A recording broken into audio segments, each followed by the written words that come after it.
Equation 1 અને 2 નો તમે ગુણોત્તર લો, બરાબર? ઇક્વેશન 1 અને 2 નો ગુણોત્તર લઈ લીધો આપણે. ચલો, તો અહીં આવશે 0.7 ભાગ્યા 0.84 થઈ જશે, ઇઝ ઇક્વલ ટુ આવશે અહીં આગળ ક્યુ અપોન 4πr². અહીં આગળ ક્યુ પ્લસ 0.44 ભાગ્યા 4πr² થશે. 4πr² વાળું પદ કેન્સલ આઉટ થઈ જશે. અહીંયા આગળથી તમે લખશો 7 ભાગ્યા, અહીંયા આગળથી 7 ભાગ્યા 10 કરશો, બરાબર? અને અહીંયા આગળ કરશો 84 ગુણ્યા ઉપર 100 કરી દોશો, બરાબર? 1 મિનિટ અહીંયા આગળથી જતું રહેશે. ચલો, તો અહીંયા આગળથી 12 સત્તા 84 થશે ને, 12 સત્તા, બરાબર? 12 7 દુના 84, બરાબર? એટલે અહીં 12 જવાબ આવ્યો, બરાબર? ચલો, is equal to Q upon Q plus 0.44. Clear? આને નીચે લઈ લો અથવા તો આના છેદમાં છેદ લઈ જશો તોય ચાલશે. તો અહીંયા આગળથી નીચે લઈ જાઓ એટલે 10 થઈ ગયા. એટલે અહીં 1/1.2 is equal to Q upon Q plus 0.44 થયું. આને પેલી બાજુ લઈ જાઓ, ક્રોસ ગુણાકાર કરો તો Q plus 0.44 is equal to Q into 1.2, therefore લખાશે 1.2 Q, therefore 1.2 Q minus Q is equal to હશે 0.44 થાય. ચલો, આ બે માંથી બાદબાકી કરશો એટલે કેટલું રહેશે? 0.2 રહેશે. ક્યુ ઇઝ ઇક્વલ ટુ 0.44 અને એના છેદમાં લઈ જાઓ, therefore ક્યુ બરાબર 0.44 ભાગ્યા 0.2, તો અહીંયા આવશે 44 ભાગ્યા 100 ગુણ્યા 10 ભાગ્યા 2, અહીં 22 આવી જશે, અહીં 2.2 કુલમ. તો ક્યુ બરાબર તમારો જવાબ આવશે 2.2 ક્યુ. બોલો, ખ્યાલ પડ્યો? હલો, ખબર પડી? હલો, ચલો, હવે તમે કોઈ પણ એક એની અંદર કિંમત મૂકી દો ક્યુ ની, એટલે તમને આર મળી જાય. તો અહીંયા આગળ તમારી જોડે sigma is equal to Q upon 4πr². તો તમે લખી શકો કે r² ઇઝ ઇક્વલ ટુ લખાય ક્યુ અપોન 4π સિગ્મા અને પછી રૂટ લઈ લો. therefore r is equal two under route, અહીં ક્યુ બરાબર તમે લખશો 2.2 4 ગુણ્યા 3.14 ઇન્ટુ સિગ્મા બરાબર તમને આપી હતી 0.7 એટલે 7 ઉપર 10 લઈ લો તો અહીં આગળ થઈ જશે અંડર રૂટ 22 ભાગ્યા 4 ગુણ્યા 3.4 છે એની જગ્યાએ 22 ભાગ્યા 7 લખી દો. એ 7 cancel, 22 cancel. therefore r is equal to 1/4 under route 4, therefore 1/2. તો તમારો જવાબ આવશે 0.5 મીટર. જોઈ લો, ખબર પડી? કોઈ કન્ફ્યુઝન આમાં? હલો, ચલો, હવે આ દાખલાની અંદર તમને જો હવે હું ચેન્જ કરું છું. હવે તમને કેવું છું ખાલી કે સપોઝ માન લો કે અહીંયા આગળ તમને કદ ઘનતા આપેલી હોય તો અહીંયા આગળ સીધું ક્યુબ થઈ જતું, બરાબર? આટલો વિદ્યુતભાર અને અહીંયા આગળ આની આટલી વધી જાય છે, બરાબર? તો અહીંયા આગળ તમારી જોડે હવે રો આવી જતી, અહીંયા આગળ આવી જતું તમારું કદ, વોલ્યુમ, બરાબર? તો અહીંયા આગળ લખતા તમે 4/3πr³ અને આના પરથી પણ તમે જવાબ લાવી શકતા. આના પરથી આ દાખલો ના આવે, હવે પછી તમે દાખલો આ રીતે બીજો ગણી શકતા. તો એવું જયારે તમને કીધું એક કદ ઘનતા આપેલી હોય ત્યારે પણ આ જવાબ લાવી શકાય. એ જ રીતે હવે અહીંયા આગળ તમને પૃષ્ઠની જગ્યાએ આપેલી હોય રેખીય ઘનતા, તો અહીંયા આગળ આ રીતે આવી જશે, અહીંયા આગળ પણ આ રીતે આવી જશે.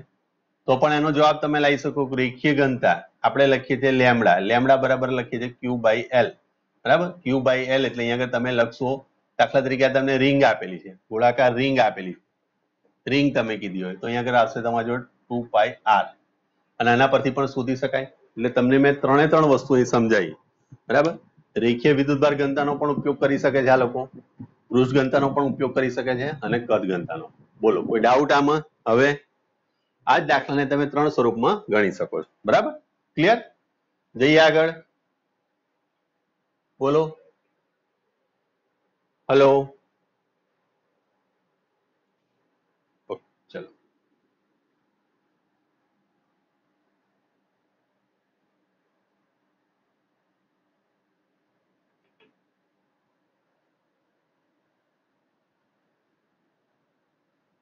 આમ તો એક દાખલામાં બે દાખલા હતા, ત્રિજ્યા શોધવાની હતી તમારે અને જોડે વિદ્યુતભાર પણ, બરાબર.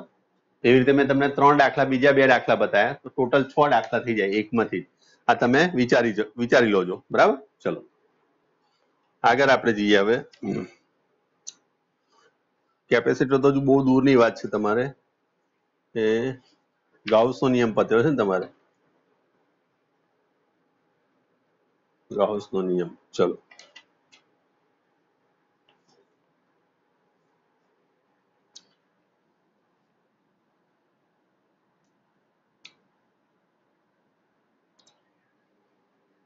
ક્વેશ્ચન તમને એવો આપ્યો છે, આકૃતિમાં દર્શાવ્યા મુજબ સ્મોલ ક્યુ વિદ્યુતભારને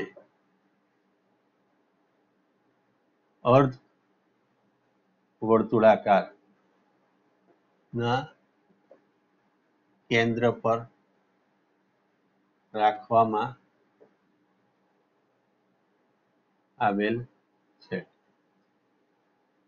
હવે બીજો વિદ્યુતભાર ક્યુ કયા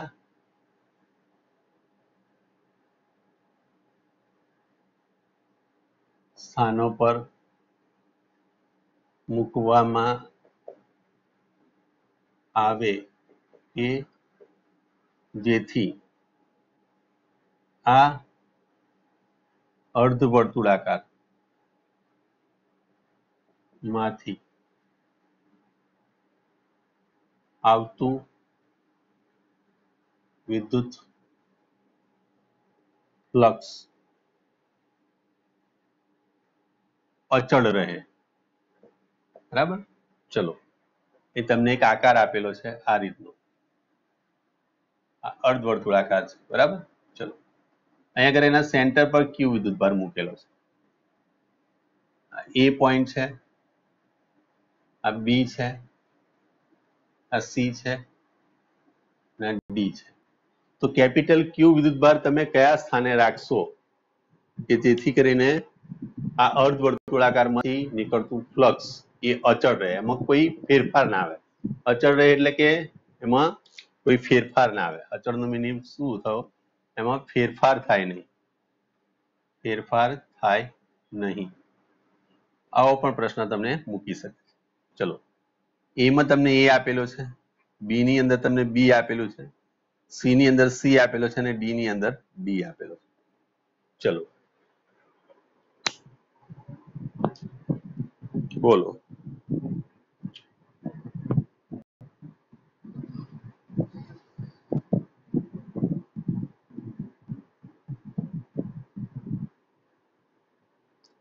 તમારે વિચારવાનું છે. હલો, પ્રશ્નમાં સમજ પડી તમને બધાને? પ્રશ્નમાં ખ્યાલ આવ્યો દરેકને? હલો, અભી, જાનવી, હર્ષ? ઓકે, ચલો બોલો, શું કરીશું આની અંદર, કઈ રીતે જવાબ લવાય?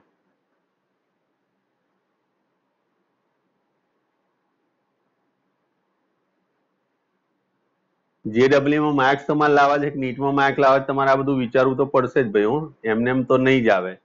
હા, આશરે આપણે કરી દીધું ને કદાચ બાય ચાન્સ આપણું કિસ્મત જોર કરતું હોય ને આવી ગયા તો બરોબર, પણ એક સાથે 10 લાખ જણના કિસ્મત જોર નહીં કરે.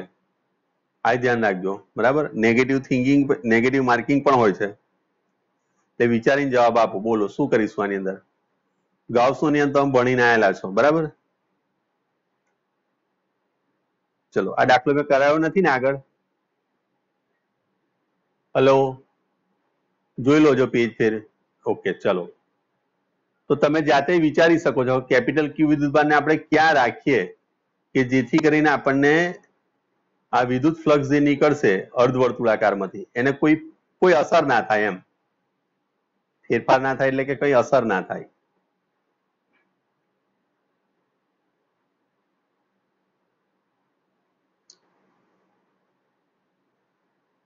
નથી ખ્યાલ આવતો?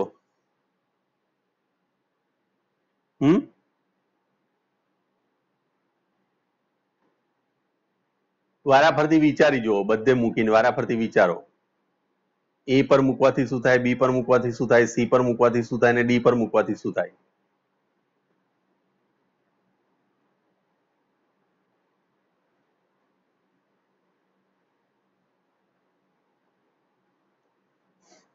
ચલો જોવો અહીંયા આગળ.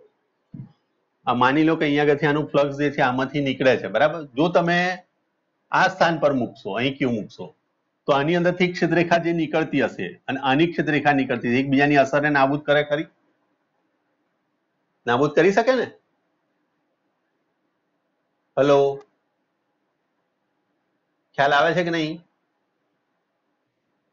બરાબર. તો સ્વાભાવિક વસ્તુ છે કે અહીં મૂકવાથી અસર ફેરફાર થશે, અહીં મૂકવાથી પણ ફેરફાર થશે. તો આ બે સ્થાન તો કદી મુકાય જ નહીં. એનો મતલબ એ થયો કે બી અને સી પર મુકાય નહીં. આનો મતલબ શું થયો કે અહીં જો મૂકીશું તો કોઈ અસર નહીં થવાની. આમાંથી જે નીકળતું ફ્લક્સ એ સીધે સીધું જતું રહેવાનું છે અને આમાંથી આની કોઈ અસર અહીં થવાની નથી, એકબીજાની અસર નાબૂદ નથી કરવાના. માટે તમારું એ સ્થાન અને ડી સ્થાન, તો એ અને ડી તમારો જવાબ આવે. એ સ્થાને અને ડી સ્થાને તમે મૂકો તો અને તો જ અહીંયા આગળ વિદ્યુત ફ્લક્સમાં કોઈ ફેરફાર થાય નહીં. ખ્યાલ આવ્યો? ચલો એના પછીનો ક્વેશ્ચન આપણને એવું કીધેલું છે કે આકૃતિમાં દર્શાવેલ પરિપથ ને ધ્યાનમાં લો. બરાબર. ચલો, જો કળ ને બંધ કરવામાં આવે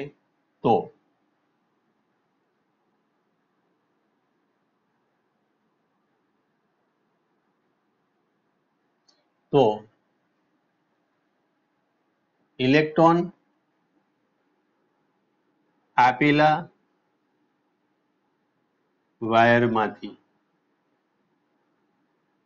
પસાર થાય છે તો બંધ ગાળામાંથી પસાર થતું વિદ્યુત ફ્લક્સ બરાબર ખાલી જગ્યા. આ પરિપથ અહીંયા આગળ દોરેલો છે આપણને. આ રીતનો એક પરિપથ આપેલો છે, બેટરી આપેલી છે, અહીં એક કળ છે, બરાબર. અને અહીંયા આગળ એક આપણને બંધ ગાળો આપેલો છે. આ પરિપથ પૂર્ણ છે, અહીં કોઈ કટ નથી. અને અહીંયા આગળ એક આપણને બંધ ગાળો આપેલો છે. આ વાયરની આસપાસ આ રીતનો એક બંધ ગાળો છે, બંધ ગાળો, બરાબર. તો આમાંથી નીકળતું ફ્લક્સ તમને એમ કે છે, પહેલું નીકળતું ફ્લક્સ, પસાર થતું ફ્લક્સ સમય સાથે, સમય સાથે, બરાબર. એની ટાઈમ ઇન્ટરવલ સમયના કોઈ પણ, એવું લખેલું છે, સોરી મારી ભૂલ. અહીંયા આગળ પસાર થતું ફ્લક્સ સમયના કોઈ પણ ગાળા માટે વિદ્યુત ફ્લક્સ બરાબર ખાલી જગ્યા, બરાબર. અહીં એ આપેલો છે, એ વધે છે, બી ઘટે છે, સી માં આપેલું છે અચળ રહે છે અને ડી ની અંદર આપ્યું છે શૂન્ય છે.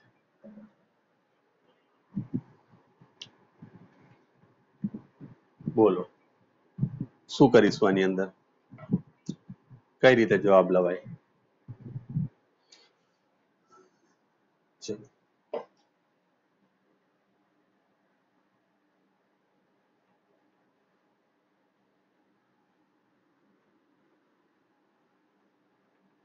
બોલો.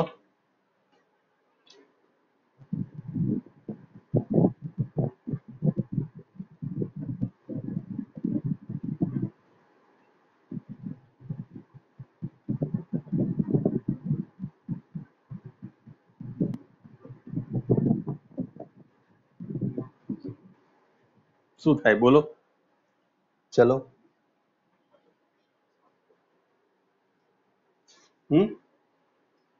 અભી, જાનવી કેમ કશું બોલતા નથી આજે? હે? સંતનુ, શ્યામ, રૂત બોલો. યશ, મિત, હેલો, જાનવી, હેલો, પ્રિયા, મીતુ, ધ્રુવિતા બોલો. શું જવાબ આવે એમાં બોલો? અહીંથી પ્રવાહ દાખલ થાય, આ રીતે પ્રવાહ જશે, બરાબર? આ રીતે પ્રવાહ જાય છે, આ ઇલેક્ટ્રોન આમ જાય છે અહીંયા આગળથી, બરાબર? એવું વિચારો. ચલો બોલો. એક બીજો ક્વેશ્ચન હું લખું છું, આ વિચારો ત્યાં સુધી. અચળ રહેશે, વેરી ગુડ. ચલો હવે અચળ રહે તમારો જવાબ 100% સાચો, પણ આની અંદર બે ઓપ્શન આવે છે, બરાબર? બે અહીંયા આગળ તમને એવું કહેશે કે એ સાચું છે, બી સાચું છે, એ અને બી બંને સાચા છે, કે સી અને ડી બંને સાચા છે. તો અહીંયા આગળ તમે જવાબ જોઈ શકશો, અચળ તો આ રહેશે જ, બરાબર? અચળ, પણ અચળનો મિનિંગ એ સમજો કે શૂન્ય છે. આ કે આ પ્રવાહ વિદ્યુતશાસ્ત્ર છે, અને આપણે જે ભણીને આયા ગાઉસનો નિયમ, ગાઉસનો નિયમ કોને લાગુ પાડી શકાય? સ્થિત વિદ્યુતશાસ્ત્રની અંદર. તો અહીંયા આગળ કોઈ જગ્યાએ વિદ્યુતભાર સ્થિર નથી રહેવાનો, ધેટ મીન્સ કે અહીંયા આગળ શૂન્ય જ હતું. ધેટ મીન્સ એ અર્થમાં તમને અચળ કીધું, તો એના જવાબ બે આવશે, અચળ અને શૂન્ય બંને આવશે. ખ્યાલ આવ્યો? અહીં તમે લખી શકો છો ગાઉસનો નિયમ, ગાઉસનો નિયમ ફક્ત સ્થિર વિદ્યુતભારો માટે જ લાગુ પાડી શકાય છે, લાગુ પાડી શકાય છે. માટે તમારો ઓપ્શન આવશે અચળ પણ ખરું અને શૂન્ય પણ ખરું. ખ્યાલ આવ્યા? હેલો, ખબર પડી? આ ઓકે, ચલો.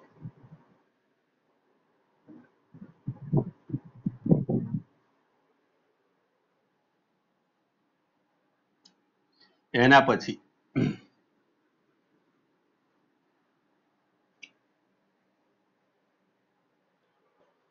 એક સવાલ આપણને એવો આપેલો છે કે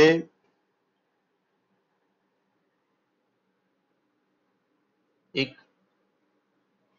વિસ્તારમાં વિદ્યુત ક્ષેત્ર નીચેના સૂત્ર વડે આપવામાં આવે છે. જેમ કે એ તમને આપેલું છે ઈ બરાબર સદિશ ઈ બરાબર 3/5 E0 I caret plus 4/5 E0 J caret, જ્યાં E0 જે છે એનું મૂલ્ય આપેલું છે તમને 2.0 ગુણ્યા 10 ની કેટલી ઘાત છે? 3 ઘાત, 3 ન્યૂટન પર કુલમ છે, બરાબર?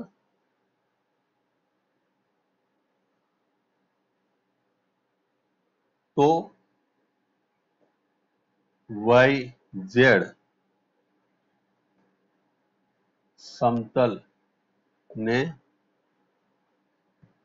સમાંતર 0.2 મીટર સ્ક્વેર ક્ષેત્રફળ ધરાવતા પૃષ્ઠમાંથી પસાર થતું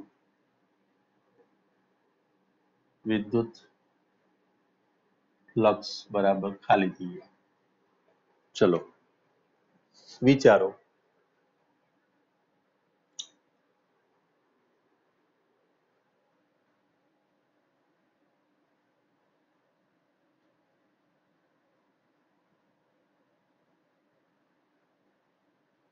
આ એક્સ અક્ષ છે, આ વાય અક્ષ છે અને આ ઝેડ અક્ષ, બરાબર?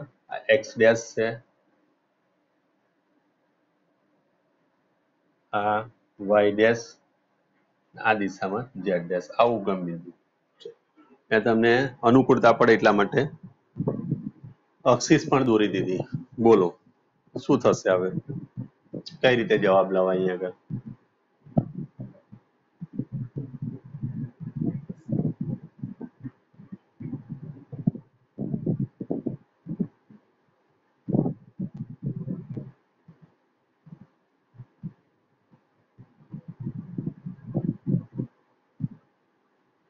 कोई आइडिया? તમારું પહેલું ચેપ્ટરમાં ગાઉસનો નિયમ ચાલી ગયેલો છે, મેં ઓકવર્ડ દાખલો તો નથી મૂક્યો. હેલો, ચલો ટાઈમનો મેસેજ આવી ગયો છે પેલો 10 મિનિટ વાળો, ફરી બધા જોઈન થઈ જજો. ચલો જોઈન થઈ જાઓ પરિવાર બધા.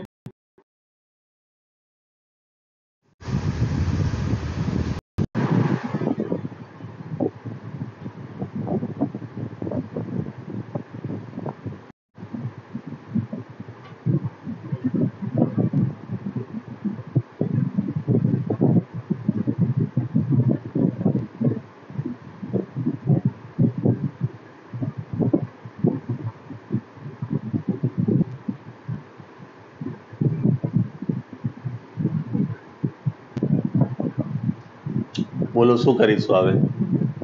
વિચારો તમે તમારી જાતે, એક દાખલો જાતે વિચારીને મને કહો ત્યારે તે દાખલો કરાય. બરાબર, વિચારો. ચલો શું થાય મને કહો.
અવાજ આવે છે ને મારો?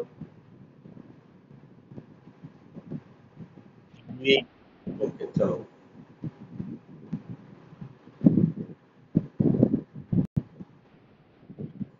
શું કરીશું આની અંદર બોલો.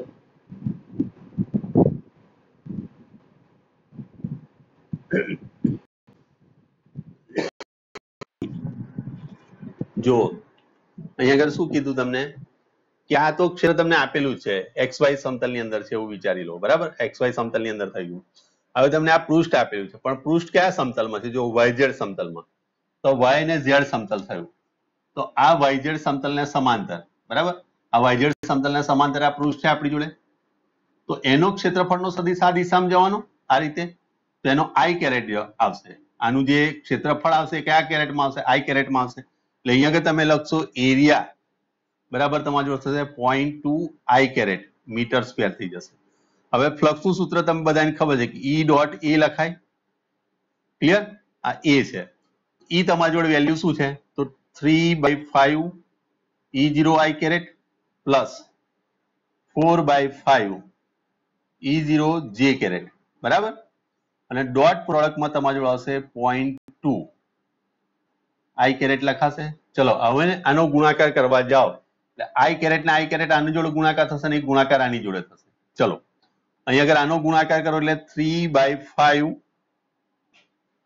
E0 I dot I plus 4/5 E0 J dot આઈ. ચલો આના બરાબર થશે 3/5 E0 ગુણ્યા 1 થશે અને પ્લસ આ 0 થશે. શા માટે 0 થશે બોલો? હલો, 11મા ધોરણમાં સૂત્ર આવી જાય છે બધાય. હા, જે ડોટ આઈ 0 થાય કારણ કે 90 ડિગ્રીનો ખૂણો થઈ ગયો, ડોટ પ્રોડક્ટ આખું 0 થઈ જશે અને આના બરાબર 1 થઈ ગયું. હવે લખશો તમે 3/5 E0 ની વેલ્યુ તમને આપેલી છે 2 ગુણ્યા 10 ની કેટલી ઘાત આપેલી છે? 3 ઘાત. બરાબર, બે ઘાત હું અહીંયા કરી દઉં, 20 કરી દઉં, 4 આવશે, 4 તારીખ 12, તો 12 ગુણ્યા 10 ની 2 ઘાત. બરાબર, આટલું તમારું ફ્લક્સ લખાય વેબર. બોલો કોઈ ડાઉટ આમાં? કોઈ કન્ફ્યુઝન? હલો,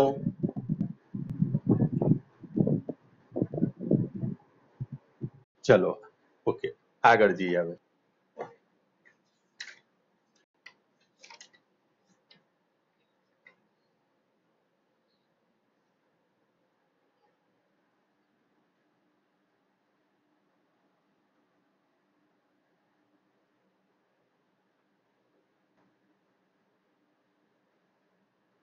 ચલો,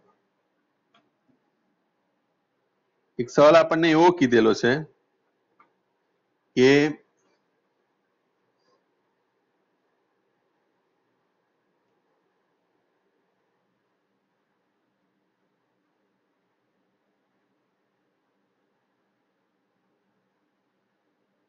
એક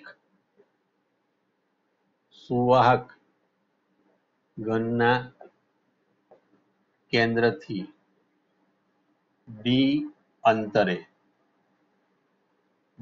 અંતરે એક પોઝિટિવ વિદ્યુતભાર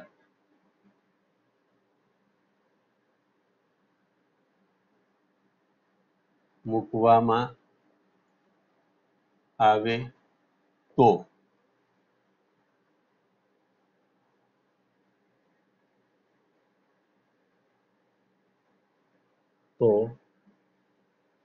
આ ઘનની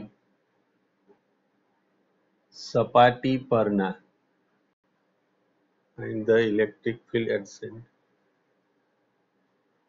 ઘનના કેન્દ્ર પર સપાટી પરના વિદ્યુતભાર ને લીધે વિદ્યુત ક્ષેત્ર બરાબર ખાલી જગ્યા. હવે જો આકૃતિ આવી થશે. આકૃતિ કોઈ જગ્યાએ દોરીને નથી આવતી હો, તમે ધ્યાન રાખજો. હું આકૃતિ તમને દોરીને આપું છું. તમને પરીક્ષાની અંદર તમારે જાતે દોરવાની છે, આ ધ્યાન રાખજો બધું. ચલો, આ ઘન છે, એનું કેન્દ્ર છે, કેન્દ્રથી ડી જેટલા અંતરે અહીં આગળ એક પોઝિટિવ વિદ્યુતભાર મૂક્યો છે, પોઝિટિવ. બરાબર. ચલો, તો આના કારણે હવે ઉદ્ભવતું વિદ્યુત ક્ષેત્ર આપણે શોધવું છે.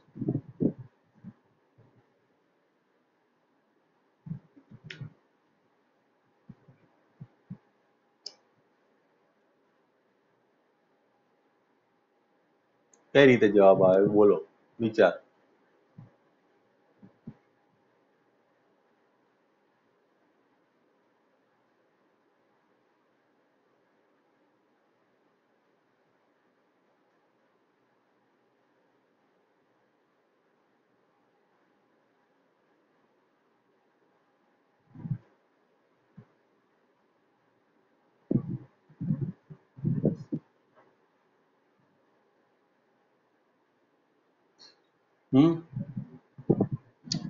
ચલો, આ દાખલો તમે વિચારી અને મને આનો જવાબ કાલે મને કહોજો. કાલે આપણો પીરિયડ છે ને, આ દાખલો લખી લોજો અને દાખલાનો જવાબ મને કાલે લાવવાનો પ્રયત્ન કરજો કે આનો જવાબ શું આવે. બરાબર, ક્લિયર? આ તમને મેં હોમવર્કમાં આપ્યું, આટલું હોમવર્ક કરી લોજો. ચલો, આ હોમવર્ક કાલે મને પહેલા આપણે જ્યારે મળીશું તો પહેલો આ દાખલો ચેક કરીશું. ચલો, એના પછીનો દાખલો જોઈએ. તમારે જાતે વિચારજો શું જવાબ આવે છે. બરાબર. ચલો, આગળ.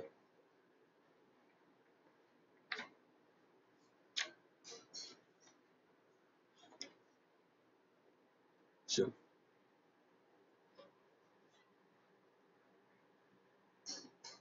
અહીં તમને એવું કીધું છે કે 3 વિદ્યુતભાર આપેલા છે સમાન મૂલ્યના. બરાબર.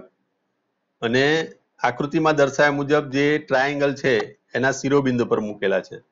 તો જે કાટકોણ પર આવેલો છે એની પર લાગતું તમારે બળ શોધવું છે. બરાબર. 2.0 ગુણ્યા 10⁻6 કુલમ વિદ્યુતભાર ધરાવતા 3 વિદ્યુતભારો ને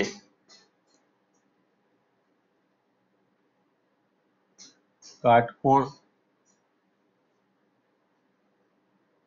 અથવા તો કાટખૂણો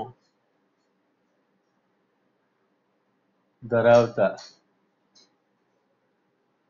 ત્રિકોણના ત્રિકોણના શિરોબિંદુ પર રાખવામાં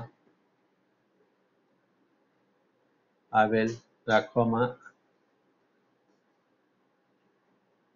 છે તો કાટખૂણા પર રહેલા વિદ્યુતભાર પર લાગતું કુલ વિદ્યુત બળ શોધો. બરાબર. બાજુઓના માપ તમને આપ્યા છે 3 સેન્ટીમીટર, 4 સેન્ટીમીટર અને 5 સેન્ટીમીટર છે. ક્લિયર? ચલો, આ તમારો દાખલો મેં હોમવર્કમાં મૂક્યો છે. આ ધ્યાન રાખજો. આવતીકાલે આવે એટલે હોમવર્ક મને કહો કે આનો જવાબ આવે છે. બરાબર. ચલો, હવે અહીંયા આગળ એક ત્રિકોણ દોરી દો. ચલો, આ કાટકોણ ત્રિકોણ થઈ ગયો. બરાબર. હવે આ બાજુ માની લો કે આ 3 સેન્ટીમીટર છે, આ 4 સેન્ટીમીટર છે અને આ 5 સેન્ટીમીટર છે. અહીંયા આગળ ક્યુ છે, અહીંયા આગળ પણ ક્યુ છે અને અહીંયા આગળ પણ ક્યુ છે. ક્યુ દરેક પર સરખો છે. 2 × 10⁻⁻6 કુલમ. આ પણ 2 × 10⁻⁻6 કુલમ. આ પણ 2 × 10⁻⁻6 કુલમ. તો હવે આની પર પરિણામી બળ તમારે શોધવું છે. ચલો, કઈ રીતે લવાય બોલો.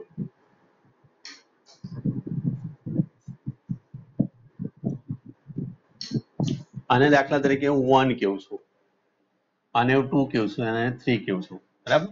તો આને કારણે અહીંયા આગળ લાગતું બળ, તો અહીંયા આગળ તમે લખશો F12, 2 ને લીધે 1 પર લાગતું બળ. આ ડાયરેક્શનમાં તમે લખશો કેટલું, તો F13 લખાશે. ધોરણ 11 માં આપણે એક વસ્તુ ભણી ગયેલા હતા કે બે બળો હોય કે બે સદિશ હોય આ રીતે લાગતા હોય અને વચ્ચે થીટા હોય. દાખલા તરીકે આ F1 છે અને આ F2 છે, તો આનું પરિણામી બળ F નેટ બરાબર શું લખતા હતા યાદ કરો તો. F નેટ શું લખતા હતા? હલો, F નેટ આપણે શું લખતા હતા?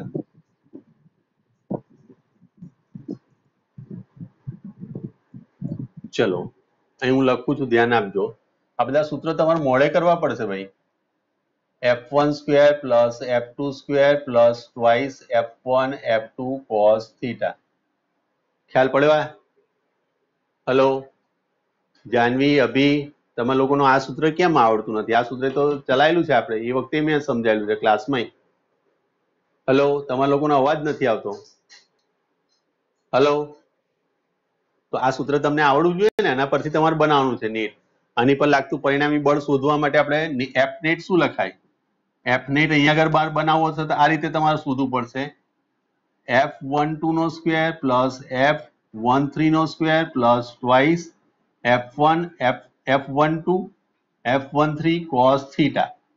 અહીં થીટા તમે જોઈ શકો કે આ બંને વચ્ચેનો 90 ડિગ્રી છે. તમે 90 ડિગ્રી લખશો એટલે તમારો જવાબ